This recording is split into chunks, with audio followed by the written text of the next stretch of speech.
สบายดีท่านผู้ชมต้อนรับทานเข้าสู่การรายงานข่าวต่างประเทศพบกันวันนี้ก็มีหลากหลายข่าวนำมาเสนอต่อกับบรรดาทานทับอีทเฮามาเริ่มกันที่ข่าวพิธีเคลื่อนย้ายอัฐิทหารอาสาสมัครประชาชนจีนที่เสียชีวิตในป่างสงครามอยู่สาธารณรัฐเกาหลีจุดที่13กลับคืนสู่ประเทศจีนในอาทิตย์ผ่านมาพิธีส่งมอบอัฐิของทหารอาสาสมัครประชาชนจีนได้จัดขึ้นที่สนามบินสากลอินซอนสาธารณรัฐเกาหลีโดยการเริ่มต้นเวียกงานมอบหับอัฐิทหารที่เสียสละชีวิตนับแต่ปี 2014 เป็นต้นมา2ประเทศได้สำเร็จการมอบหับ 13 ปีเรียนติดและได้เคลื่อนย้ายอัฐิทหารที่เสียสละชีวิต 1,023 คนกลับคืนสู่จีนโดยยึดมั่นกฎหมายสากลและหลักการมนุษยธรรม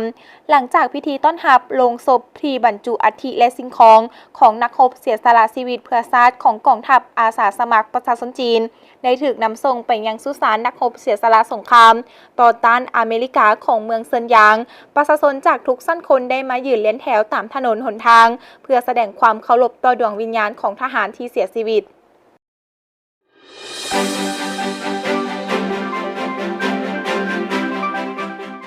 ในวันที่25 เมษายนชาวอิสราเอลหลายพันคนได้เต้าโฮมกันอยู่ใจกลางเมืองเทลอาวีฟเพื่อเข้าร่วมในการประท้วงเรียกร้องให้รัฐบาลดำเนินนโยบายสันติภาพผู้ประท้วงได้ถือป้ายเรียกร้องให้รัฐบาลปรับนโยบายของตนเพื่อลดผ่อนความแข็งตึงและหลีกเลี่ยงการขัดแย้งในภาคพื้นพวกเขายังเรียกร้องให้มีการเลือกตั้งก่อนกำหนดและการปกครองคุณค่าประชาธิปไตย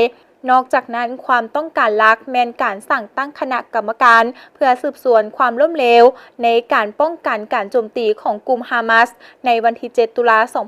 2023 ซึ่งเป็นเหตุการณ์ที่ก่อให้เกิดการขัดแย้งเป็นเวลาหลายปีกำลังตำรวจจำนวนหลายได้ถูกนำใช้อยู่ในสถานที่เกิดเหตุแต่บ่ได้แทรกแซงย้อนว่าการประท้วงได้รับอนุญาตจากเจ้าหน้าที่และดำเนินไปอย่างเป็นระเบียบ